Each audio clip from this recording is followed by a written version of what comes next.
Alright, boys and girls, this is Goose Moose on Goose Moose TV.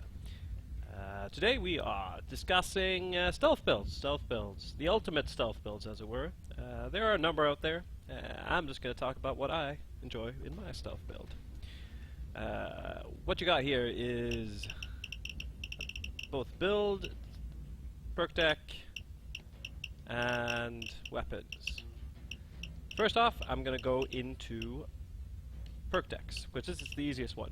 There's only one perk deck that is interesting for stealth, and that is the Burglar perk deck that you gotta get the Clover DLC for. With the Burglar perk deck, you get to bag corpses 20% faster. You get to pick locks 20% faster. And answer pagers 10% faster. Now those three things is what makes this perk deck the most useful. Picking a door that takes 10 seconds to pick normally will save you about 2 seconds, which is a lifesaver sometimes. The rest are also, of course, also very useful. I mean, 1 second on the pager answer, and bagging corpses, that takes a couple of tenths of a second off, but mostly it's the picking lock, because that's usually what takes the most time. Secondly, we have the build.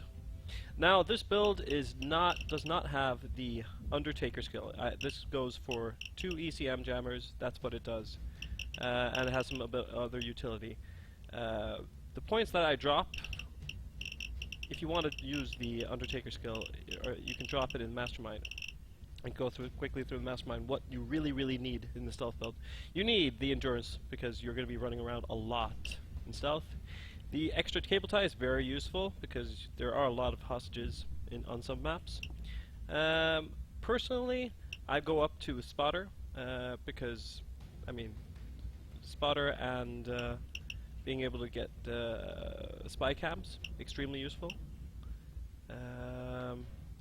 The control feek, I mean, that's just because I like to be able to keep the civilians down. If I'm busy with doing something else, I want to be able to shout once or twice, and then just they'll stay down for a good long while. You could have also gone with stability. Personally, I prefer civilians down. And then the accuracy here. Next, we're going to go to the Enforcer. The only thing I got in Enforcer is basic and transporter. You have to get this. I mean, you can also ace it. It's pretty useful, but the basic is the most important, because stealthing is a lot about speed, and moving bags is very important. I do have trip mines that you can use as sensors. I don't use that very often. Mostly, I guess, get these to be able to get into drills.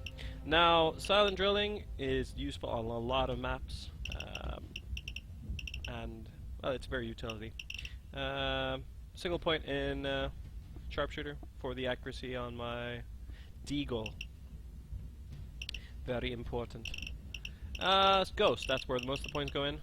You have the Ace Sprinter, Ace Cat Burglar, Ace Cleaner. That is the additional body bag, also very useful. I do like Chameleon, especially maps like Alesso Heist, when you're you're stealthing that. You want to be able to mark the guards while in casing mode. You have to have fast hands. That's a basic. Shinobi, 1 point, of course. And then you have the ECM upgrades. Lockpicking expert, also a must. And I just had enough points to put into camera loop. On the fugitive, the most important is if you did not take Ace Shinobi, you must ace Hidden Blade, which is, I mean, it's useful.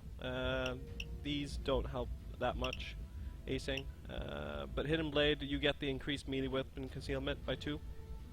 That increases your concealment. That's a must, and the enemies making less sound is a must.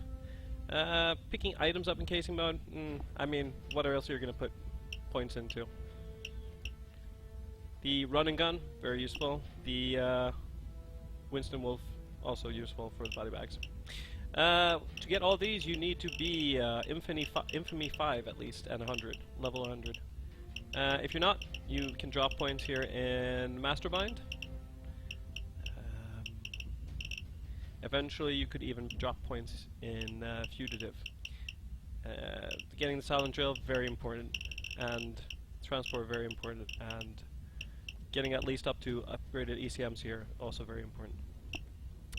Now, we are going over to weapons. Weapons. What do you need for weapons? Well, best melee weapon for this is the trench knife with its 32 concealment. That's the extra +2 from your fugitive skill.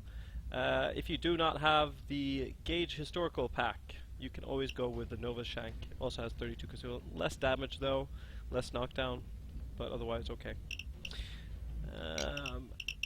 Now, my favorite, my secondary weapon, the one I use always in stealth, is the Silenced Eagle. Modifying this, I use size does not matter. Deagle scope does not decrease my concealment any. Micro laser, conceal bling grip, of course, because well, concealment bonus. I do not have the extended mag, don't have the concealment for it. Marksman sights, yes, and I love the long barrel, just the extra accuracy and damage. I know it's a big hit on concealment, but if I go with a 30 concealment weapon, which includes either a stealth, a Car 4 usually, or a bow. I do like the bow. You can use it as a little like a shotgun and knock back opponents into corridors and such to move the bodies. It works pretty well. Better than a normal pistol anyways. You can also go with a stealth shotgun, but I don't know. I do like this bow. So, we have gone through all the equipment. You have your upgraded ECMs, of course. You have your trip mines. These can be used for certain missions like Hoxton Revenge. Putting out some sensor trip mines everywhere is pretty useful. All in all, the most important is getting your concealment down to 3. Making sure that you have a silenced weapon to kill everyone with, and making sure that you have either the Shinobi or the Hidden Blade skill. So that when you kill someone, it doesn't make a lot of noise. Oh, I do want to mention Sixth Sense. A lot of people say that if you sit still for 3.5 seconds, you're gonna that you're doing something wrong in stealth. But honestly, it does make it a bit safer when you can't look around corners without possibly alerting guards. And it's also useful on some maps when, for example, you want your encasing mode, when you just want to mark out where guards are. Anywho, that's all for me. I hope you enjoyed the video, and I'll see you next time.